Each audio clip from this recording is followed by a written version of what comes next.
המבורגר.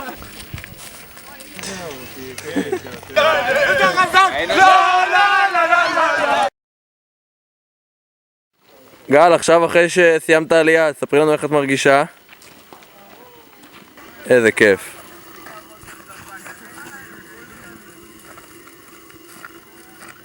רותם, ראית איפה גל? לא! איפה גל? איני יודע דבר, איפה גל? הנה גל. גל, איך זה מרגיש כבר לראות את הסוף? חסום.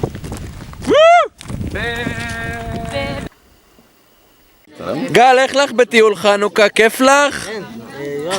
איזה יופי. וואי!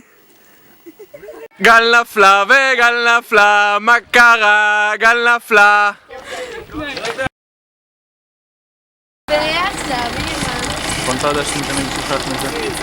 רותם בר לא אמרה אחריי, היא פשוט הלכה ואף אחד לא הלך אחריה.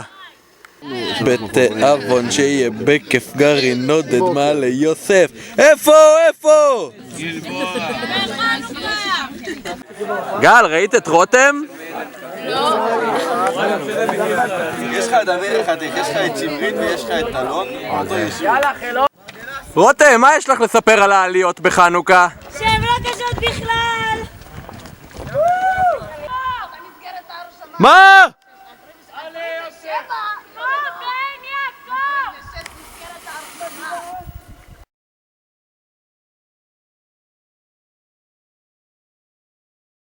בחנוכה אפשר לעשן טונה. זה משוגע? חנוכה משוגע. גם מאבטחים חתיכים יהיה בחנוכה. אל חשש, גם נחים בחנוכה. תיקים? בטח יהיה בטיול תיקים. כל הטיול 10 דקות רבע שעה. גם מסאז'ים מענגים יהיו בחנוכה. גם נחלאווים חתיכים יהיו בחנוכה. ניווטים? בטח שיהיה, תראו מפה. גם מרפדים חתיכים יהיו בחנוכה. גם רכזי מפעלים חתיכים יהיו בחנוכה. לישון בהפעלות?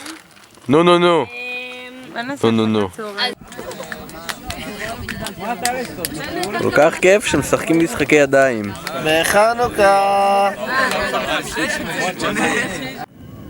לעשות קקי, טיול חנוכה זה המקום בשביל זה, זה כיף. אין מקום טוב מטיול חנוכה לקקי.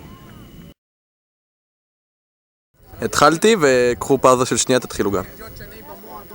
טוב, כפי שאתם רואים, כאן יש לנו עציץ. זה עציץ מהסוג שצומח. מה את עושה קקי? נתנו אותו כאן בחנוכה.